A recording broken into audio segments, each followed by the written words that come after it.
Welcome to the One for the Road podcast. My name is Mr. K. Alongside me, as always, is C Squared. Tonight's topic, we thought we'd review this masterpiece of animation that was broadcast, I believe, on Halloween, uh, or close to it, on the Comedy Central network, also owned by the great people of CBS and Paramount Plus. That's where I caught it, was on Paramount Plus. Uh, the episode was called "The Woman in the Hat," and it was quite spectacular and Yeah, quite going to town with a little satire against the Donald Trump administration. quite amusing. There is comedy, while he has done some interesting and positive things. That animation seems quite fitting and was truly a work of art. Yes, I would have to say the Democrats and the liberals would love this episode. Let's put it that way. Well, They really went to I don't know town. about that because I will say when I don't want to spoil anything, I'll let you get to it. But when Pam Bondi goes into the séance, I think there is mutual culpability on both sides of the aisle. And, Yes. I don't think anybody is interested in hearing that story. Right, right. Except the So, public, of course. right. So we're gonna break. I've got a summary. I watched the episode today, and I wrote a summary of some of the things that were going on. The episode opens with Stan and his dad, Randy, riding in a car, discussing that they have to live in a motel and that they've been living in a motel and now they have to move because of the government shutdown is why they're living in a motel. They're no longer living in their house. Stan's dad, Randy, lost his job at the USGS due to the government shutdown. The United States Geological Survey. I had to look that up. I knew uh, what, shockingly, I knew what that was when you said it there, yeah, John. yeah. But Randy has a plan. He's going to move his family into his grandfather's nursing home, the Shady Acres Retirement Community. It did. So the That's episode opened classic. with that. Great plan. Meanwhile, so they switch back and forth. Meanwhile, Satan and Donald Trump are destroying, The I mean, East Wing. remodeling the Yeah, East Wing of the the East Wing. They've White started House. unleashing many evil spirits by knocking Yes, down part of the East Wing on the White House. right. Uh, the scenes of them demolishing it is just unbelievable, which are probably true to life. There's some debate as to what the East Wing remodel is for. Is it for Satan's baby, the Omen, or for a ballroom and dance floor? Exactly. Well, and so now that you touch on that one, Han, the only one that can lie to and fool Satan, the Donald. Yeah, And he's they're like, having you told me it was going to be for the baby's room. And right the we nursery. can put a baby's room in there too. There's a ballroom there. And it's like the king of backpedaling and saying whatever Yes, freaking yes. works at the time, dude. We cut to a scene in the White House where Dan Scavino, the chief of staff, and Pam Bondi have discovered plans to stop Satan's baby from being born. Hey, Uh, it is called out that Pam's nose is brown. It yeah. seems about this. At the same meeting, Stephen Miller, the U.S. Homeland Security Advisor, warns that destroying the East Wing will unleash vengeful spirits in the tradition of Halloween. They was right, and that the fact that Pam Bondi's brown nose is examined as ectoplasma, Yes. plasma that is freaking Plasma. that is acquired by brown nosing your boss, Yes. and Yes. then the two, and then essentially the two other medium investigators determine that its content is filet of fish and Taco Bell, and Right. they're not allowed to, which is part of the Don's regular menu. So Diet. they're not Yeah. allowed to actually release that information. So they get imprisoned for trying to actually release that information. Yeah. Yeah. Uh, Yeah. I don't know if you've been watching South Park. I'll be honest, I haven't. But the weirdest scene they had, which was next, was we cut to Peter Thiel calling JD Vance from a motel room. Yeah, Thiel JD. sedated one of the South Park kids. I'm guessing it was Cartman. Yeah, JD Vance being the small person tattoo from the Yes. 70s. Hey, boss. Yes. With his white suit on. With his little white Right. suit on, and quite amusing. I am quite shocked that they are getting away with saying that implying those things about Mr. Thiel. Yeah. Yeah. Yeah, that it quite amusing. You never know. But Right. the Right. bottom line is that you he did have a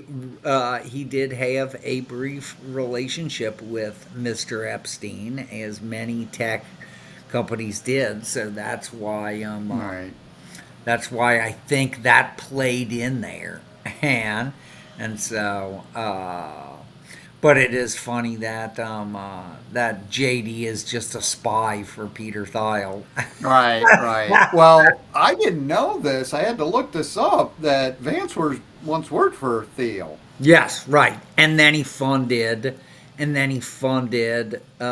Thiel's private equity deal, and then he gave him a bunch of money to run for Senate. And Yes, the yes. so Yep, yep.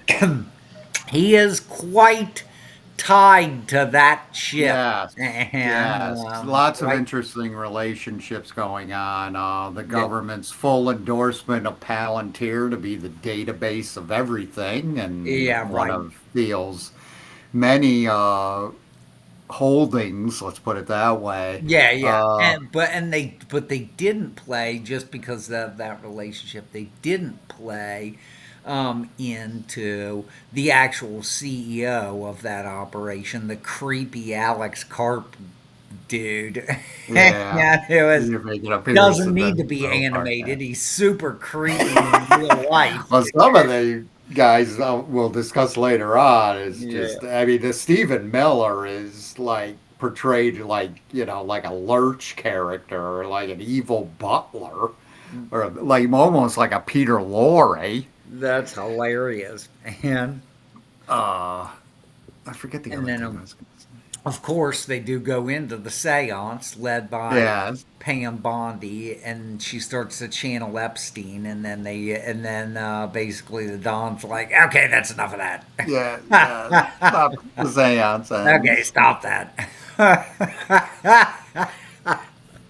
So, Uh, not that that is the only corruption in DC. Just one small chunk. I think it all right, goes across the aisle, and so right. the reason it's never exposed, he said, she said, across the aisle, is because it basically affects 90% of the slime bags up there. Right, right, right.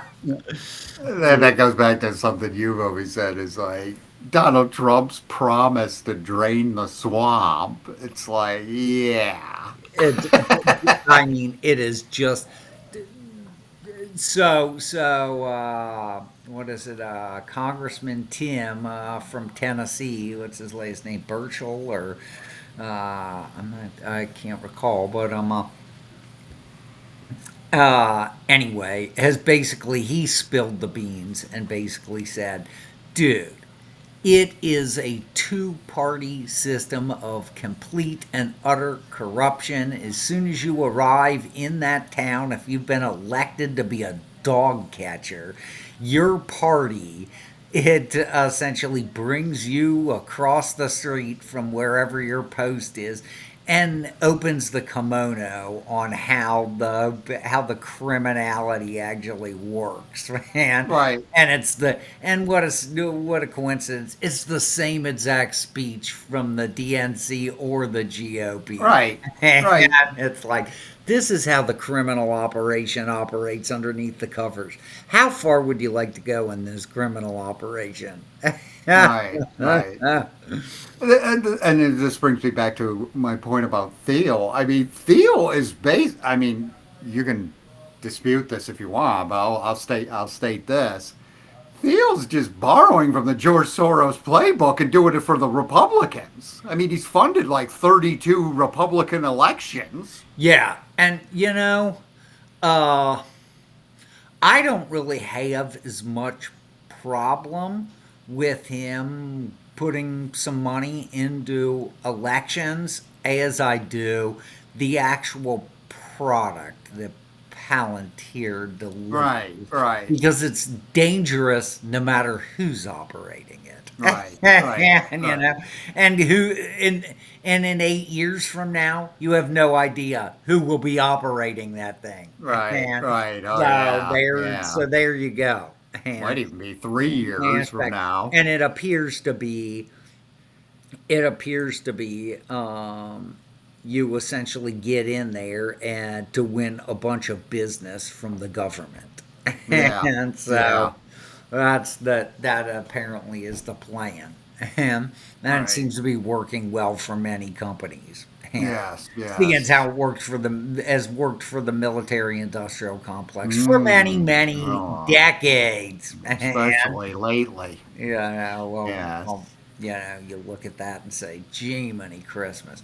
But I mean, so it is good. We have obviously had many podcasts about comedy, and it is good that somebody points out uh, the the obvious comedic elements of different things. It didn't really have to be.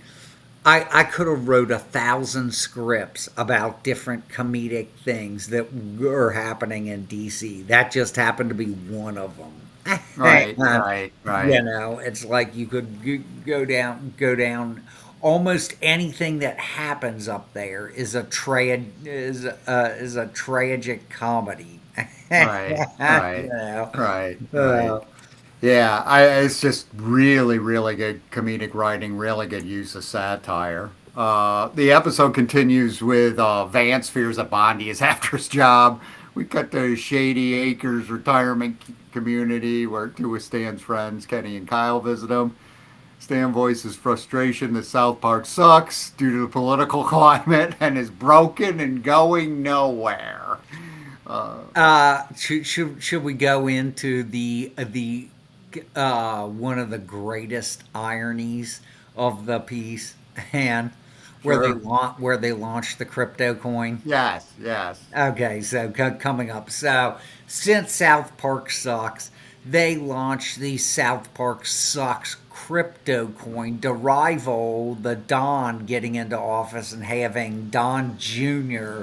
friggin' Yeah. launch some kind of whatever crypto scam that those guys were running, man. And it's like, this is over the top, over the top. And Right. then, so then they're essentially playing the market until their crypto crashes, Right. until their Right. worthless crypto crashes. Um, but anyway, quite amusing, and Yeah. that was a Yeah. brilliant tie-in there, and Yeah. They discovered that Stan there releases a video about how South Park sucks because of the political climate on YouTube. And overnight he gets 750,000 views.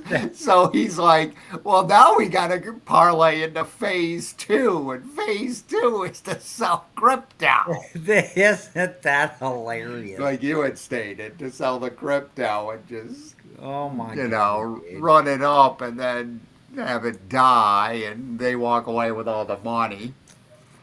Meanwhile, continue on with some other parts of this episode. Meanwhile, at the White House, Trump is stating that he sees an entity since tearing down the East Wing. The entity looks like Melania Trump hunched over. in the Uh, corner. you're right. And he can't Uh, quite, and he can't, and ironically enough, he can't quite identify who it is. right. Right. Well, eventually he does. There's another scene where Trump discovers her in the bathroom after he Yeah. took a shower. He Oh rushes my into the God, dude. bedroom with Satan. Dude. And this is where Trump has named the entity the Woman in the Hat, hence the title of the episode. Pam Bondi tries to calm the president down, but more brown has appeared on her nose. Wow. And the newly remodeled bathroom. He's taking a shower in the newly remodeled bathroom with the golden shower. Yes, yes, the golden shower. That's right. I forgot about that. That's right, the golden shower. Oh Oh, my God, dude. yeah, that was funny. We find out, we cut to Shady Acres and we find out that Stan has employed Kyle's cousin Kyle to be his crypto advisor, and he's on it. He knows exactly how to execute on the plan. Uh, what else? We go back to the White House. It's night, and there's a thunderstorm. And this is the scene you had discussed. The paranormal investigators show up, and they start to really diagnose Pam Bondi, and Bondi Param- indicts them and throws them in jail Paranormal investigators. on charges of disseminating false data, making a callback, I would say, to Trump when he got upset with the jobs data not being exactly what it was Well, to and his liking. so that that I believe that just to be his excuse back into reality here, and Right. th- for 4 years under Uncle Joe, there was not a believable piece of information Oh, coming yeah. out of any government information, any government organization, and everything was and it was almost like this isn't a little false. It is so false that if you were a publicly traded company and released this, the SEC would be at your Right. doorstep before Right. morning. That's how blatantly bad and false this information is. And Yeah, I know they loved manipulating the jobs data to make it appear more positive, and it was like no yep. one's ever manipulated the job data like this ever. Right, exactly, dude. Yeah. I mean, it's so blatantly manipulated, and it's like that, and but of course they've been manipulating the inflation data for years, and Yes, for yes. decades, not years, decades, Right, and right, so right. that's when anything Uh, actually gets out of whack, they just change out what the core products are that they're using to gauge inflation. And right, so when right. rent goes too high or energy goes too high, they just pull it out. And I can say, oh, Yeah, that's not part of it. yeah. Wonderful. Cut back. Stan and Kyle have an argument concerning the South Park Sucks mission, as Kyle just sees Stan as trying to make money from crypto, and that he's only thinking of himself.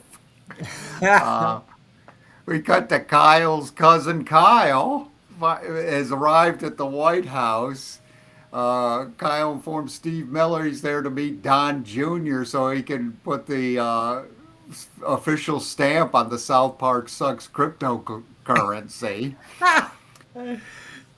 During this, they bump into Brendan Carr, the head of the FCC, who has lost his speech and whose arm is bandaged to form a Hitler like salute. which is unbelievable. Dude, Don, you could they left nothing nothing out right. of there. It was hilarious. The best is like, that's the head of the FCC. He's lost his speech. It's Yeah. classic. Don Jr. and Kyle's meeting is interrupted by Pam Bondi, who instructs them to meet in the dining room for a seance. Yeah. Dan is frantically trying to reach Kyle as the price of his cryptocurrency is cratering Thank to the ground. Then comes the seance. The seance is comprised of members of the cabinet, including Christy Nome, the Yeah. Secretary of Homeland Security, and the seance is led by Pam Bondi. During the seance, the woman in the hat appears. Christine Nome's face melts during the seance. Kyle loses it and confesses that crypto is just a giant money laundering scheme to get rich and begs mercy. So, what did Kyle get for his efforts? He's indicted by Pam Bondi and thrown into prison for 10 years. That's And hilarious. Fox News proclaims it as Pam exposes his giant crypto fraud scheme. That's right. Right before Donald Jr. did not sign off on it. Yeah, right, exactly. Yeah. We cut to Shady Acres where Stan apologizes to Kyle. Kyle states things will get better, and we have to make the most of where we are. The outro plays "If I Didn't Care" by the Ink Spots, which is a favorite tune they used to play a lot on Better Call Well, Saul. and guess what? They were right. If they so right now as we speak, Congress is voting on reopening the Yes, government. So yeah, there you go. yeah, yeah. The last scene, they show the woman in the hat in the second floor of the White House. So, really great episode. Written and directed by Trey Parker. The guy is brilliant. And, you know, I think what you had stated before the podcast is, you know, you can get away with anything in animation. Imagine if this was live action. Oh, Imagine if this was on SNL. right. Yeah, yeah, right. And I the mean, other good thing lord. And the other thing is that I think that they have some of the best comedy writers. They've taken Oh all the good yeah. comedy writers and put them there because some of that stuff is just absolutely hilarious. Right. Right. Well, that was just Trey Parker. That was it. He had no other co-writers for this episode, and he's the Really, co-creator of South Park. yeah, that is quite And hilarious. so he's quite genius. So yeah. So sometimes you don't need like the traditional writing room like Yeah, SNL has and the others and sitcoms used to have with like 12 people around the table yeah, writing yeah, yeah, yeah. like crazy. It's this Well, is and just one so dude. I mean, the other deal, the fact that he bought the website, that they really did buy the website, southparksocks.com, Right. and it redirects you. It's supposedly a place to complain about South Park, dude. Oh, Um, and about them having writing too much political content, and you go there and it redirects you back to the South Park site. oh, Nate, In other that's words, funny. piss off, man. Right. But I mean, it's just a phenomenal show. I mean, you know, if you think back when I was really young, I would have never dreamed a show like that would ever air without any controversy or anything. I mean, it's got Right. swearing and everything, and Oh it's yeah, like, yeah, I mean, right, this dude. episode aired on TV. It's just like, That I mean, dude, it's that that I will tell you what, dude. The fact that that episode airs does say that there is still free speech in oh America, yes, and the bottom yes, line is that it's great. That was a great yes, use of free speech because yes. I laughed for half an hour, man. Oh my God, it's just phenomenal. The one point you said is like, you know, it appears comedy's alive in the form of animation. I mean, we're not Right. getting any good comedy movies, and look at the rest of the dreck that the big three networks give you and call Right. comedy. No, I mean, who in the right mind watches that? Yeah, right, right, exactly. And So, that's my point too. but that was a very good suggestion, C squared, and I thoroughly enjoyed that If episode. you And have it's not watched that episode, it is well worth your time. Even if you are a MAGA person, it is. If you don't laugh at that, yeah, you right, have no sense of humor because it is right, quite right, amusing. right. And little plug, I caught that on Paramount Plus. I would highly suggest people subscribe to Paramount Plus. They have every season of South Park. So if you really want to binge on South Park, 28 seasons of South Park available on Paramount Plus. Paramount Plus, where's our sponsorship, boys? Yes, yes. Or CBS, either one. All right, that does it for us. You can watch this video on YouTube. Please like and subscribe. You can email us at the number four, the road podcast at gmail.com. We do have a website, onefortheroad.net. I owe people some transcripts. I'm actively working on transcripting our episodes so people could read them. Because this is just fantastic content uh, by two Almost brainiacs. as good as South Park. You should tell those Yes, guys to give us a yes, call. We'll help them refine their next script. yes. Yeah, South Park needs all the promotional help they can give from us. that's right. Three different audio platforms you can get us on. That is Podbean, RSS, and Spotify. For C Squared, I'm Mr. K. Have a good week. As always, thanks for tuning in, folks. Have a good one.